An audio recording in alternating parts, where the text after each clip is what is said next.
জাতীয় স্বাধীন তদন্ত কমিশন বিডিআর বিদ্রোহ নিয়ে তাদের প্রতিবেদন জমা দিয়েছে।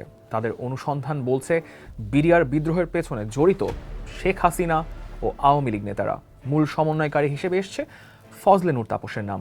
সেনাবাহিনীকে দুর্বল করার উদ্দেশ্যে এই হত্যাকাণ্ড চালানো হয়েছিল বলে তদন্ত কমিশনের রিপোর্টে আরও উঠে এসেছে। তাদের রিপোর্ট অনুযায়ী ভারত এই বিদ্রোহ থেকে সুবিধা পেয়েছে। বিডিআর বিদ্রোহ নিয়ে কি বলছেন তদন্ত কমিশনের প্রধান? কেন সেনা অভিযান সে সময় চালানো হলো না, জানবো আজকের স্টার এক্সপ্লেইনসে। 2024 সালের ডিসেম্বর মাসে বিডিআর হত্যাকাণ্ডের ঘটনায় 7 সদস্যের স্বাধীন তদন্ত কমিশন গঠন করে অন্তর্বর্তী সরকার। এই কমিশনের প্রধান করা হয় বিডিআরের সাবেক মহাপরিচালক অবসরপ্রাপ্ত মেজর জেনারেল আলম ফজলুর রহমানকে, যিনি 2000 থেকে 2001 সাল পর্যন্ত সে দায়িত্ব পালন করেছিলেন। তার দায়িত্বকালীন দুটো গুরুত্বপূর্ণ ঘটনা উল্লেখ করার মতো রয়েছে। প্রথমটি হলো বাংলাদেশ মায়ানমার সীমান্তে নাফ নদীতে মায়ানমারের তরফ থেকে বাঁধ দেওয়াকে কেন্দ্র করে ব্যাপক সীমান্ত সংঘর্ষের একটা ঘটনা ঘটেছিল। এবং দ্বিতীয়ত 2001 সালের 18 এপ্রিল কুড়িগ্রামের রৌমারীতে সীমান্ত সংঘর্ষ। এতে নিহত হয়েছিলেন 18 জন ভারতীয় সীমান্তরক্ষী। বিডিআর হত্যাকাণ্ডের তদন্ত কমিশন গঠন করার পর পার হয়ে যায় দীর্ঘ 11 মাস। কিন্তু এই দীর্ঘ সময়ের তদন্ত প্রতিবেদন জমা দেওয়া হয় অবশেষে প্রধান উপদেষ্টা ডক্টর মোহাম্মদ ইউনূসের কাছে। বিডিআর হত্যাকাণ্ডের তদন্ত কমিশনের তদন্তের জন্য গ্রহণ করেছে মোট 247 জনের সাক্ষ্য। এর মধ্যে বিদেশে অবস্থানরত সামরিক কর্মকর্তাদের জুমে সাক্ষ্য নেওয়া হয়েছে।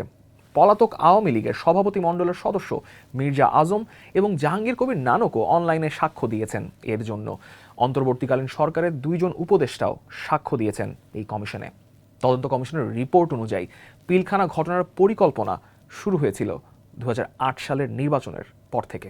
সেনা অভিযান না চালানোর ঘটনা নিয়ে কথা বলেছেন তদন্ত কমিশনের প্রধান ফজলুর রহমান। সেনাবাহিনী সেই বিদ্রোহটা দমনের জন্য একটা অভিযান শুরু করতে চেয়েছিল, কিন্তু হত্যাযজ্ঞ শুরুর পর সেনা সদর ছেড়ে যমুনা চলে গিয়েছিলেন তৎকালীন সেনাপ্রধান জেনারেল মইনিউ আহমেদ। সে সময় শেখ হাসিনার বাসভবন ছিল যমুনা এবং সন্ধ্যা পর্যন্ত সেনাপ্রধান এবং নৌ ও বিমান বাহিনীর প্রধানরা সেখানেই ছিলেন। সেনা প্রধানের এই অনুপস্থিতি সেনাবাহিনীর কমান্ডে একটা শূন্যতা তৈরি করে। সেই সময় শেখ হাসিনার নিরাপত্তা উপদেষ্টা ছিলেন অবসরপ্রাপ্ত মেজর জেনারেল তারিক আহমেদ সিদ্দিকী। তিনি সেনাবাহিনীর আরেকটি চেইন অফ কমান্ড তৈরি করেছিলেন। সে সময় বিদ্রোহের শুরুর দিকে 46 ব্রিগেডের সৈন্যদেরও পাঠানো হয়েছিল। তারা পিলখানার খুব কাছেই অবস্থান করছিলেন, কিন্তু সেনাবাহিনীকে আবাহনী মাঠের দিকে কয়েক কিলোমিটার পিছিয়ে যেতে নির্দেশ দেওয়া হয়েছিল। এমনকি ওই সময় র্যাবের একটি দল পিলখানার 5 নম্বর গেটের কাছে ছিল। দলটি অপারেশন পরিচালনার জন্য প্রস্তুত ছিল ঠিকই, কিন্তু তৎকালীন র্যাবের এডিজি কর্নেল রেজা নূর তাদের হস্তক্ষেপ করতে নিষেধ করেছিলেন। তাদের অপারেশন পরিচালনার অনুমতিও দেওয়া হয়নি। কেন সেনাবাহিনীকে অপারেশন চালাতে দেওয়া হয়নি কমিশনের তরফ থেকে এমন প্রশ্ন করা হয়েছিল সাবেক সেনাপ্রধান জেনারেল মইনিউ আহমেদকে। কমিশনের কাছে এই প্রশ্নের উত্তর দিতে গিয়ে তিনি টেনে এনেছেন ভারতকে। অনলাইনে কমিশনের কাছে সাক্ষ্য দেওয়ার সময় তিনি বলেছেন, যদি পিলখানা অপারেশন চালাতেন তাহলে ভারত বাংলাদেশে ইন্টারভিন করত। 71 সালে যেরকম ভারত ফিরে গিয়েছিল, এবার তারা ফিরে যেত না বলে মন্তব্য করেন তিনি। তদন্ত কমিশনের তরফ থেকে বলা হয়েছে ভারত বিডিআর বিদ্রোহ থেকে সুবিধা আদায় করেছে।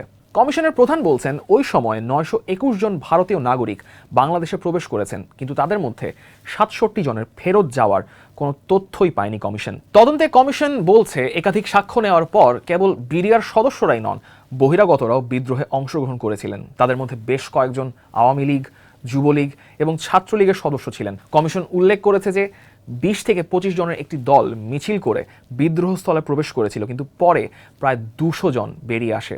thedailystar.net-এর যে কোনো মুহূর্তের আপডেট পেতে ভিজিট করুন thedailystar.net-এর ওয়েবসাইট। একই সঙ্গে ফলো করে রাখুন দ্য ডেইলি স্টারের ফেসবুক পেজ, সাবস্ক্রাইব করুন দ্য ডেইলি স্টারের ইউটিউব চ্যানেল।